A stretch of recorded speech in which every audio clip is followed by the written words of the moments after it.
Since the dawn of America, segregation and discrimination against peoples of color have been pretty common. The Constitution provides us a lot of freedoms and a lot of rights, but in order for all of those rights to be maintained and upheld, people have to vote. And the fact that the 15th Amendment gives most people the right to vote is extremely important. It makes it one of the most probably impactful of the amendments. What is the 15th Amendment? The 15th Amendment of the United States Constitution prohibits the federal and state governments from denying a citizen the right to vote based on the citizen's race, color, or previous condition of servitude. In the history of America, minority groups such as African Americans and Native Americans have seen much discrimination and inequality in their daily lives. But ever since the passing of the 15th Amendment, the right for all races, majority and minorities to vote, the country has seen much protesting and standing up against racism.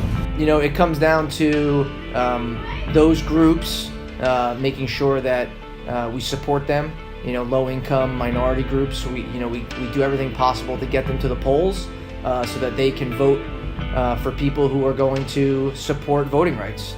We need to make it easier to vote, not harder.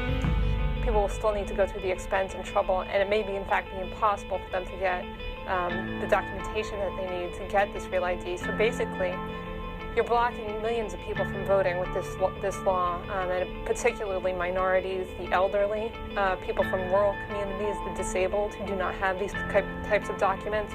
So I think it was basically an effort by incumbent politicians to rig the rules of the game, as they do in many areas, to improve their political prospects by controlling who votes.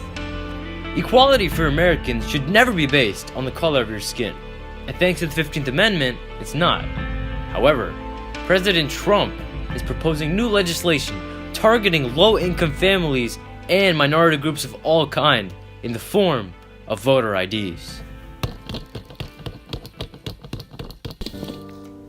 To fully understand the impact of the 15th Amendment, we must go back in history.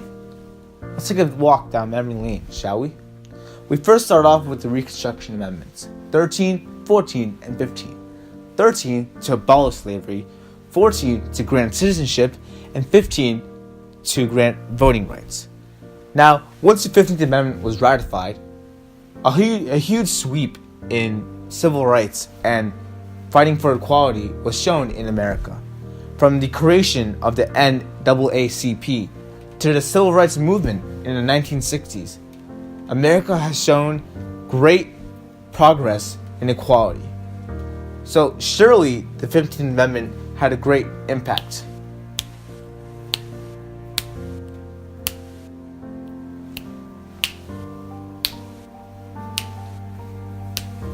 Don't worry, I got this.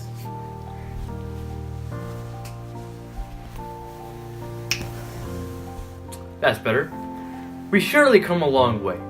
We went from separate but equal to a nation known for its racial tolerance, allowing people of all races to vote and share their stances, with the nation allowed for an election of the first black president, Barack Obama.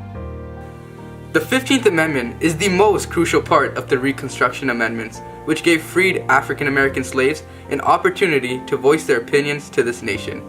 Everybody has an opportunity to influence the future of this nation, no matter what the color of their skin may be. It starts in the classroom.